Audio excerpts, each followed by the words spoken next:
Welcome to Mainland Television News, your local regional television station. In today's news, Auckland man is rescued from Kahurangi, Nick Smith talks about what's next, and a wanted man poses dangerous risk, and supermarket companies make move on Richmond. Waimea Road, one of many traffic flow problems in the area, and EcoFest preparing for a relaxed, interactive event. An Auckland man out mountain biking this week ended his adventure with being winched from the Kahurangi National Park on Monday by the Nelson Marlborough Rescue Helicopter. The man had been biking with others in the Hiwhi and Shakespeare Track area when he fractured his ankle during a fall. An emergency locator beacon was activated and the rescue centre in Wellington dispatched the helicopter around midday. The rescue crew had some difficulty to locate the 35-year-old Auckland man due to erroneous signals and dense bush, and so it took both a reasonable visual search and use of the onboard tracking system to locate him. The onboard paramedic was then winched onto the track where he prepared the man for extrication. Both were then winched aboard, with the man then transferred to the helicopter stretcher before being flown to Nelson Hospital's emergency department for further treatment.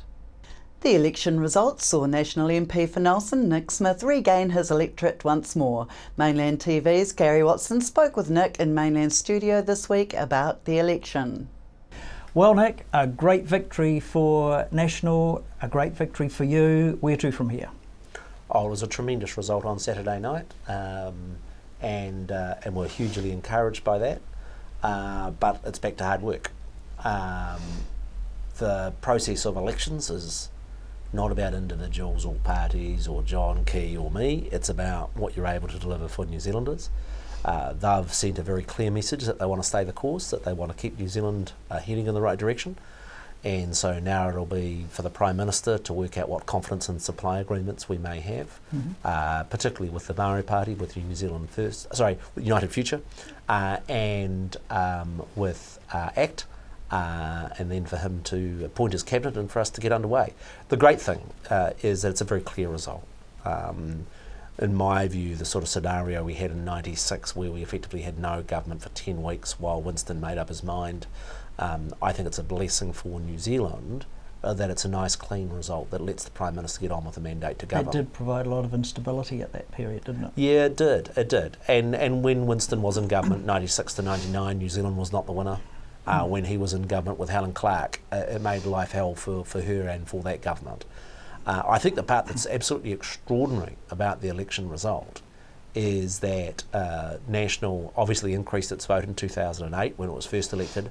It did so again in 2011, and to do so a third time in 2014. That hasn't happened in New Zealand politics since more than a century ago, and that is truly extraordinary. I think it reflects the fact that National is a mainstream party. It's not dominated by any sort of extreme faction, and John Key has been very clear that we're there to govern in the interests of all New Zealanders. And I think the second thing is that the parties of the left have quite deliberately chosen to go down a real hard left sort of direction, and the public has rejected that. Winston is renowned for being written off one day and bouncing back the next day. Yeah. Do you think he's someone that's going to keep the government honest? Oh, he prides himself on, and you now got a contest between the Greens, New Zealand First and Labour as to who's the real leader of the opposition. We'll let them fight that out. Look, Winston's the personality that favours being the wrecker rather than the builder. And he will, as he has over the last 3 years, try and do damage to that. My view is, and I've had periods in opposition, I don't particularly enjoy that sort of constitutional negative role. Would much rather be in the business of finding solutions than finding problems. Okay, what plans does National have for, and yourself, for the Nelson Tasman region? Well, I set out during the campaign quite specifically 5 projects that I wanted to advance that I think would help grow the economy, help make Nelson a better place to live. They are this quite new idea of developing the plant and food building into a seafood research, what is a seafood research centre, into a fisheries museum and marine education centre. I'm keen to advance that, and I've got meetings scheduled this week to get that moving. Secondly, really keen to see progress on the Lee Valley Dam, the Waimea Community Dam. I think the storage of water and the growth of horticultural products is a really important part of Nelson's future. The Tasman District Council's done a damn good job in developing that concept, but unless I can secure some government funds, I think it'll be too big a stretch for the ratepayer on their own. The third is the new learning centre across the road from Mainland TV here at Nelson Hospital. Some people remember the old Dalton House building that was demolished. Really keen. I tell you where the key in that project is getting our primary and secondary health sector working more closely together. I'm really keen to get on and build that Southern Arterial Link road. And with that, the development of Rocks Road as a boulevard, and there's the project for the strengthening of the School of Music. So there are 5 quite specific things. Can you secure funding for the Southern Link? Well, we've secured the funding. The Prime Minister announced in July the funding for the design. Yeah, that's just the design, that's not the actual works. Oh, no, that's the right. The design and the works are an entirely different matter. All I can say is that I'll battle my way and do my very best to score those funds, but that's a work in progress, and that's the job I've got to do. Now, will the amendments to the RMA go through now? Well, National, and when I was Minister for the Environment in 2008, brought the first package of amendments. A key part of those was setting up the Environmental Protection Authority to allow big projects to get consents a lot more quickly. And if we look at Transmission Gully, if we look at the Waterview project in Auckland, over $1 billion project, we look at just last week, approval was given for the motorway north of Auckland, the Puhoi to Elsford motorway, and they've worked well, but there's more work to do. We tried in the last Parliament to make progress. A key priority for us between now and Christmas will be getting a new RMA reform bill in. What ministerial roles will you be seeking in this next government? Oh, that's a discussion for me to have with the PM. But your personal preference. Oh, look, what are some of your pet ones? My passion is the natural resource area. Okay. And always has been. That's where I think I can add the most value. I'm the only engineer in Parliament. But whether it's questions, I love the conservation work. It's hard, the 1080 issue locally, I'm sure it cost me probably 1,000 votes, and I understand that. But it was the right thing to do if we're really serious about saving our native birds. The environment area, the issues around really complex issues of climate change, the issues with research, science and technology. I've got lots of areas of interest, but Gary, I have a very old-fashioned rule. Nobody really appreciates just how damn tough that top job is. John Key makes it look easy, it's hard. And I, as a member of his team, have a rule. When the boss says jump, I say how high. I will do whatever role he wishes me to do. Okay. All right. In terms of national debt, the country is in serious problem financially. No, I don't accept that. Well, if you look at the New Zealand's level of debt, currently it's a bit over 60 billion, that's about 24% of GDP. United Kingdom's at 120%. The US is at 100%. Japan's at 190%. New Zealand has one of the lowest levels of debt of any OECD country. Our books are in good shape. But it's still a debt, and it's still a debt that has to be serviced.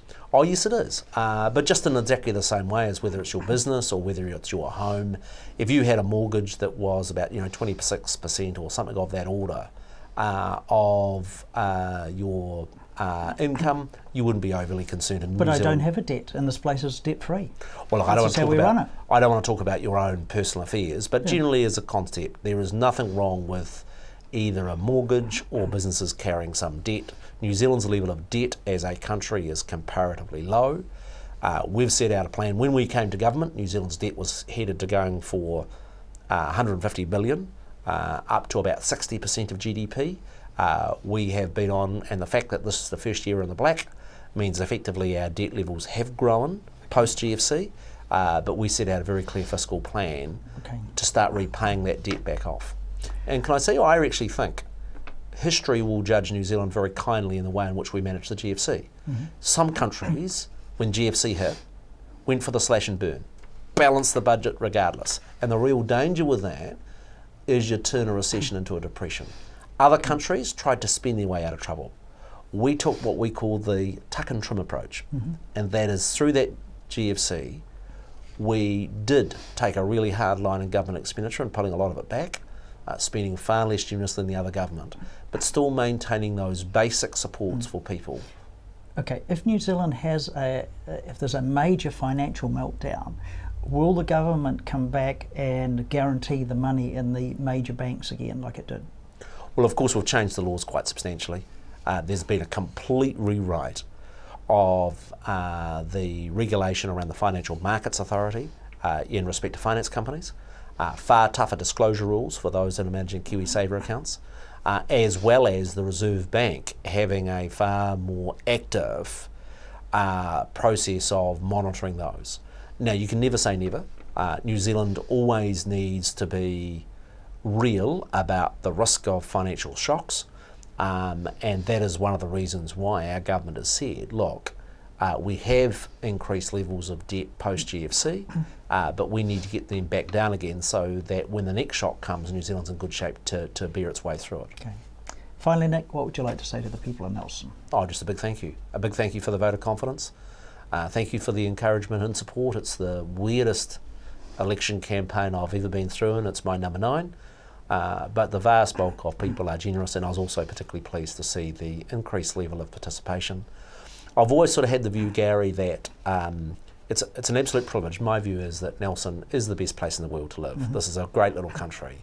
And it just gives you a real mandate when you've got over 50% of the vote to try and speak for Nelson. I know sometimes I speak and I peeve people off, and it's impossible to keep everybody happy. But to have a mandate over 50% enables me to say, look, the best of my judgment is that this is where the people of Nelson sit, this is where they want our community to go, and that's just an absolute privilege, and to be able to do that within a national led government and hopefully within the cabinet room would make for a very challenging 3 years ahead. And do you see that pleased that German is not going to be our third official language? Oh, well, I thought the conduct that we saw during the election of both Nikki Hager and .com was pretty appalling.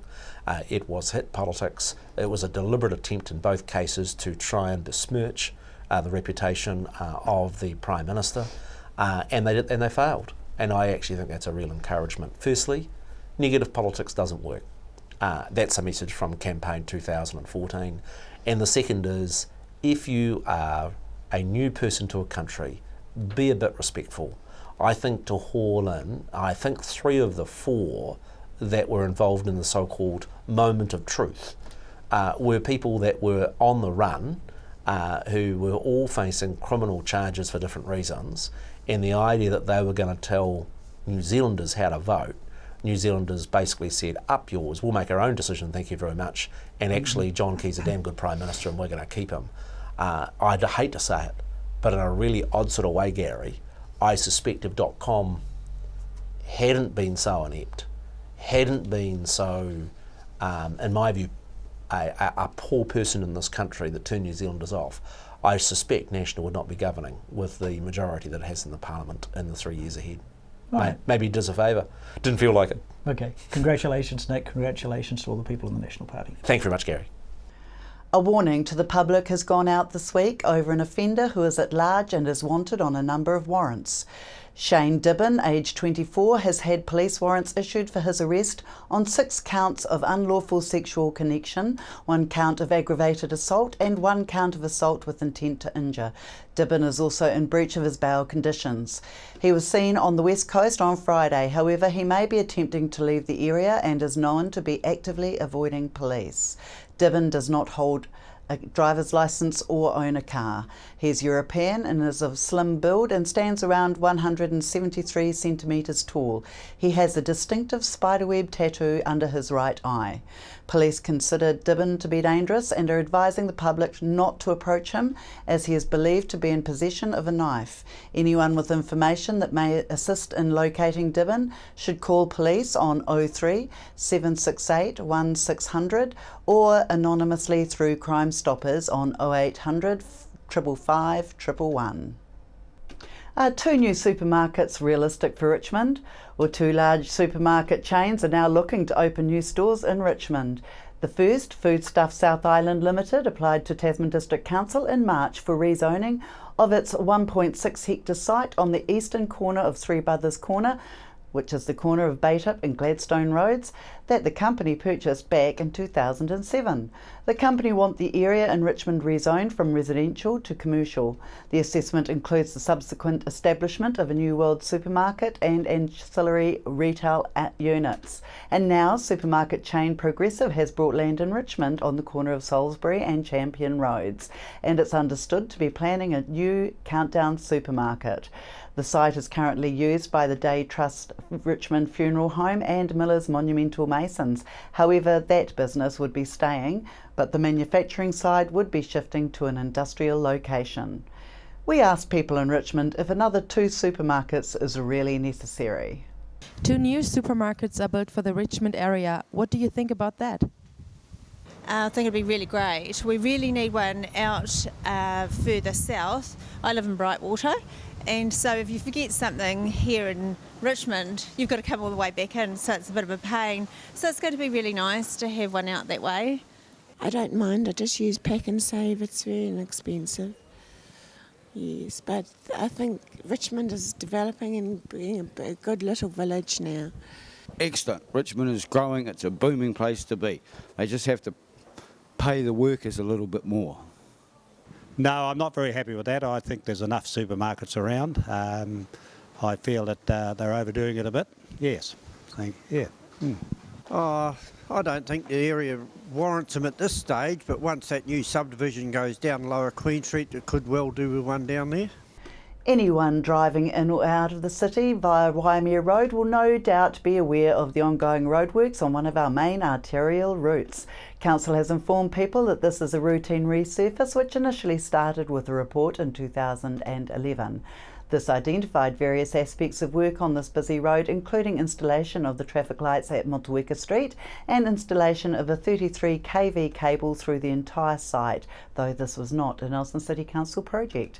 Council has worked to ensure that the newly sealed road will not need to be dug up anytime soon after final resurfacing work is completed. However, before the long-suffering residents and commuters of Waimea Road celebrate, there are still 2 more phases to get through.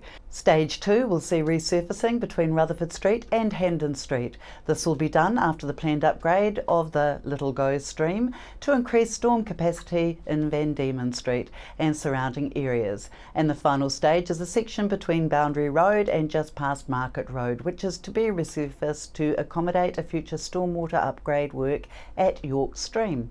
At the time of going to air, we hadn't been able to get a comment from Council regarding a completion date. However, to make the best use of resources, other smaller road repair projects have begun to happen at that similar time on smaller sections of Annesbrook Drive, Songer Street and Main Road Stoke and Salisbury Road roundabout.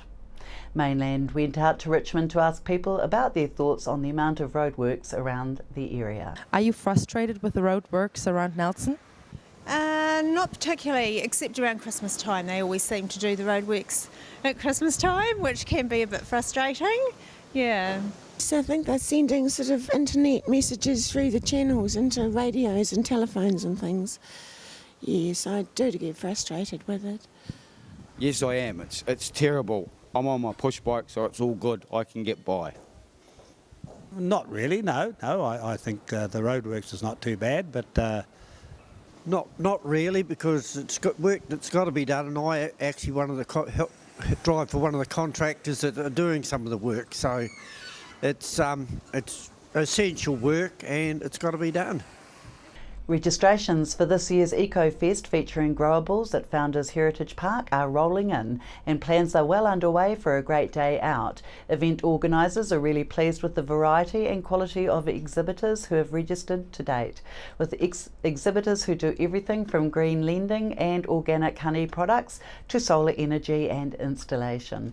A one-day expo on Sunday the 16th of November will be a market-style event which will encourage chat between event goers and exhibitors.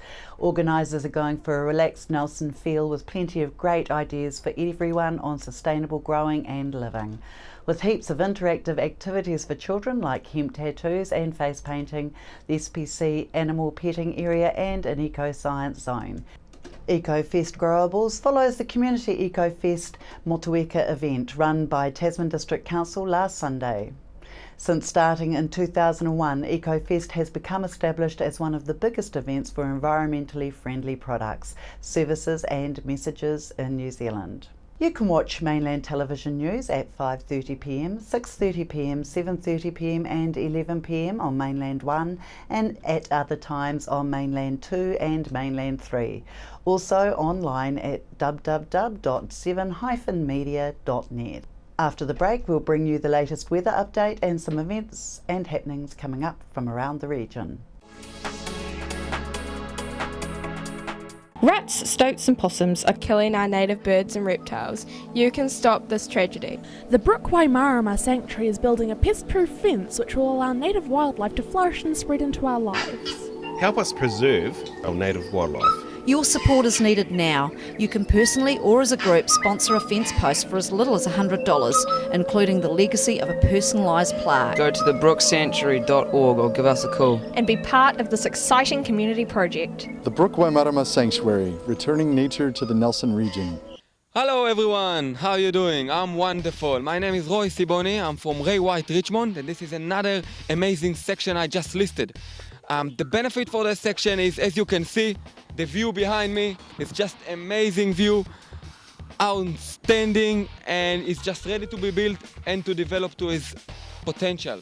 As you can see, amazing view behind me to the sea, and obviously also view to the other side of the city, ready to be built, and you can start planning to build your dream home today.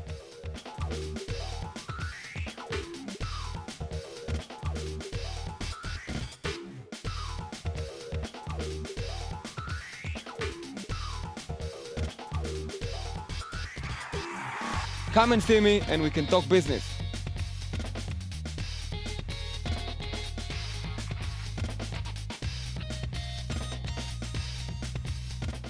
From small cars to trucks to commercial vehicles, we have all the leading brands of tyres, including Bridgestone. Our local professional qualified team serve the entire region 24/7. Tasman Tyre Treads, serving Richmond, Motueka and Golden Bay. Hi, I'm John McMillan at the Nelson Power Tool Centre. We have great prices on all the top quality brands of power tool. Tools and equipment at our showroom 146 Te Hunanui Drive in Nelson. The Nelson Power Tool Centre, the specialists that stand behind and service what we sell. Discover the Belgrove Tavern just 20 minutes south of Richmond on State Highway 6. A restaurant, functions, weddings, barbecue, garden bar with lots of room for kids. Come and see us.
You can join Victory's big day out at the library Thursday the 2nd of October at the Victory Community Centre. Free return bus trip to the library. You can arrive at 1:45pm, the bus departs at 2pm and returns approximately 3:30pm. The cost is free and you can contact the Victory Community Centre to book. Victory families are invited to join in on a fun-free day out to the library during the upcoming school holidays. The Big Red Bus is the double-decker bus which will take the kids and families from the Victory Community Centre to enjoy a range of special activities at the Elmer Turner Library in the city centre. The free event, run by Nelson Public Libraries in partnership with the Victory Community Centre, aims to introduce the Victory community, particularly parents and caregivers, to the wide variety of services for all ages available at the library. The Nelson Youth Council is looking for youth counsellors for 2015. Young people are encouraged to get involved and they can apply from this Wednesday, the 17th of September. Applications are open to anyone between 14 and 24 years of age, and each year a diverse group of up to 20 young people are selected to be on the council. Mayor Rachel Reese said council has been extremely impressed with the contributions made by the Nelson Youth Council to date, and we welcome the opportunity to hear from more young people who are passionate about youth views and their local community. If you're keen, just complete an application form or contact Rachel Reese on 545 8746 or by email rachel.large@ncc.govt.nz for more information. You can also download the application form and learn more about what is involved online at nelsoncitycouncil.co.nz. Search phrase Youth Council or pick up a copy from the Nelson City Council, public libraries or high schools. On behalf of the team here at Mainland Television News, thank you for joining us, and we'll bring you the latest news and events from around the region again tomorrow.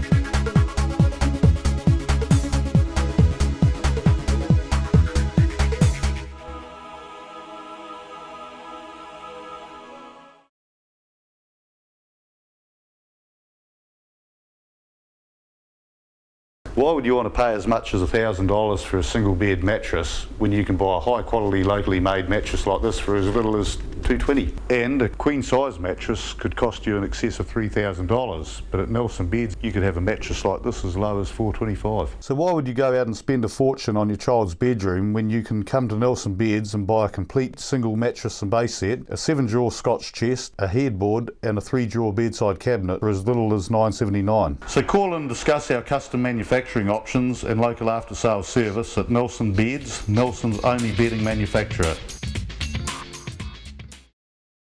Hi, my name's Ian Mortimer. Mortimer Auto Upholstery is your one-stop shop for all your upholstery needs.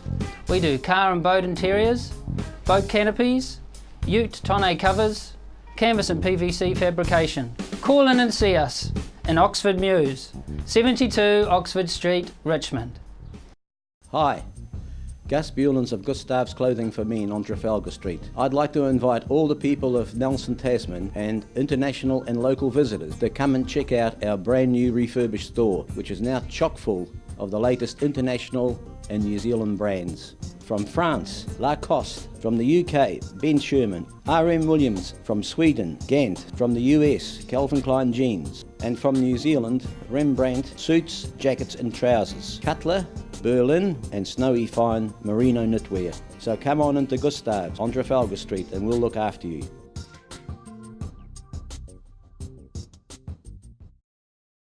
The majority of information in our life comes to us through our vision. With only one set of eyes to last our lifetime, it's important that you look after them.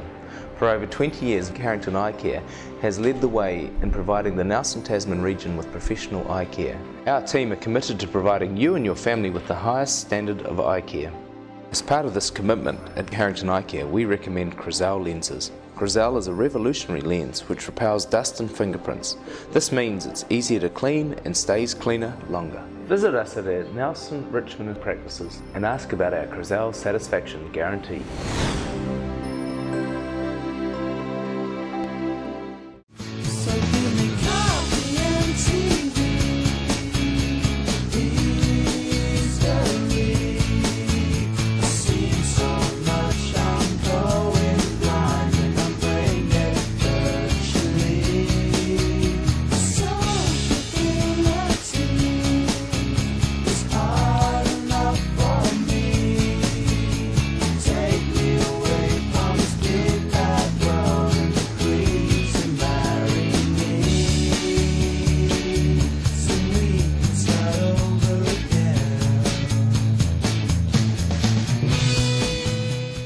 To be healthy.